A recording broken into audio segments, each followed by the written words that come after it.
بسم اللہ الرحمن الرحیم۔ تو انسان کو زندگی میں کبھی بھی پریشانی، دکھ، مصیبت، بیماری آئے تو اس کی کتنی وجہ ہوتی ہے؟ نمبر 1، دکھ، مصیبت اور بیماری اور پریشانی کا سب سے پہلا سبب جو ہے وہ یہ ہے کہ میرے اور آپ کے ہاتھوں کی کمائی سامنے آتی ہے۔ گناہ کر بیٹھے، غلطی ہو گئی، بھول ہو گئی، سستی ہو گئی، اللہ تعالیٰ کی نافرمانی ہو گئی، تو اس گناہ کی شامت پڑتی ہے، اس کی نحوست پڑتی ہے دکھ کی شکل میں، مصیبت کی شکل میں، بیماری کی شکل میں، پریشانی کی شکل میں۔ اللہ عز و جلال قرآن مجید میں فرماتے ہیں وَمَا أَصَابَكُم مِّن مُّصِيبَةٍ فَبِمَا كَسَبَتْ أَيْدِيكُمْ وَيَعْفُو عَن كَثِيرٍ۔ جب بھی تمہیں کوئی مصیبت آتی ہے تو تمہارے ہاتھوں کی کمائی ہے، اور ساتھ کتنی خوبصورت بات اللہ تعالیٰ نے کہہ دی وَيَعْفُو عَن كَثِيرٍ۔ حالانکہ اکثر اللہ معاف کر دیتے ہیں، پکڑتے نہیں ہیں، یہ کبھی کبھی بس جھنجھوڑتے ہیں۔ ایک بندے کی کیپیسٹی یہ ہے کہ وہ 2 روٹیاں کھائے گا، اگر اس کو نہیں سمجھ آئی وہ 6 روٹیاں کھا لے تو کیا بنے گا، کیا ہوگا؟ اب ہاسپٹل میں پہنچا ہے، فوڈ پوائزنگ ہو گئی ہے، تو نہ وہ کچر پچر کھائے، اپنی خوراک کا خیال رکھے۔ ایک بندے نے چوری کر لی ہے، اللہ نہ کرے، اس پہ پابندی لگ گئی ہے کہ فیصل ٹاؤن نہیں آنا، فیصل ٹاؤن والوں کا تو کوئی گناہ نہیں، یہ چوری نہ کرتا نہ پابندی لگتی۔ کوئی بھی پریشانی، مصیبت، دکھ انسان کو وارد ہوتا ہے تو اس کا پہلا سبب کیا ہے؟ ہاتھوں کی کمائی۔ مصیبت، دکھ، پریشانی اور بیماری کا دوسرا سبب یہ ہے، ایک بندہ ہے تو نیک لیکن مصیبت میں آ گیا۔ سبب کیا ہے؟ اصل میں اللہ مالک الملک اس کے گناہ معاف کرنا چاہتے ہیں۔ ہو سکتا ہے کثرت اشغال کی وجہ سے اسے توبہ کا موقع نہیں مل رہا، ساتھ ساتھ کمی کوتاہی بھی ہو رہی ہے، نیکیاں بھی کر رہا ہے، اور انسان سے تو ہر وقت ہی کمی کوتاہی ہوتی ہے۔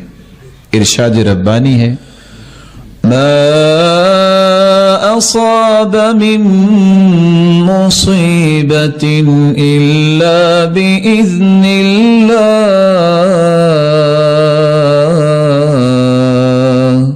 ومن يؤمن بالله يهد قلبه والله بكل شيء عليم۔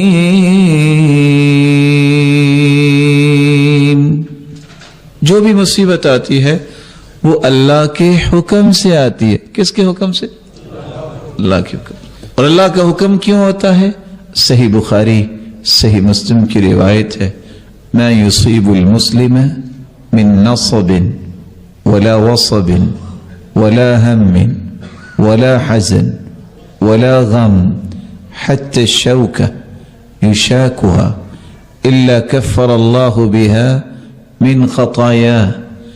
انسان کو کوئی دکھ آئے، کوئی غم آئے، کوئی بیماری آئے، کوئی فکر لاحق ہو، یا تھکاوٹ ہی ہو جائے، یا اس کے پاؤں میں کانٹا چھپ جائے، مالک الملک ان سب چیزوں کے بدلے اس کے گناہوں کو معاف کر دیتے۔ تیسرا سبب جس سے دکھ، پریشانی اور مصیبت اور بیماری آتی ہے، ارشاد ربانی ہے، یہ درجات کی بلندی کے لیے کوئی مصیبت آتی ہے۔ ما اصاب من مصیبت فی الارض ولا فی انفسکم الا فی کتاب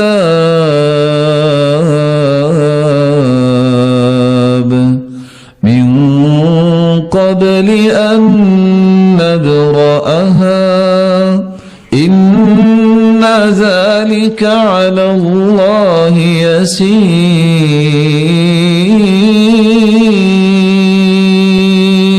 يسير۔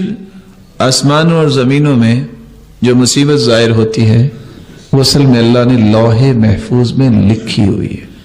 اللہ نے لکھ دی ہے کہ یہ مصیبت آئے گی. لکھا کیوں ہے؟ رسول اکرم صلی اللہ علیہ وسلم نے وضاحت فرمائی ہے. ایک انسان کا اللہ نے مقام اور منزل طے کر دی ہوتی ہے. انسان کا عمل اسے وہاں تک پہنچانے کے قابل نہیں ہوتا. اللہ اسے معمولی مصیبتیں دیتے رہتے ہیں جو اسے پسند تو نہیں آتی. کیوں دیتے ہیں؟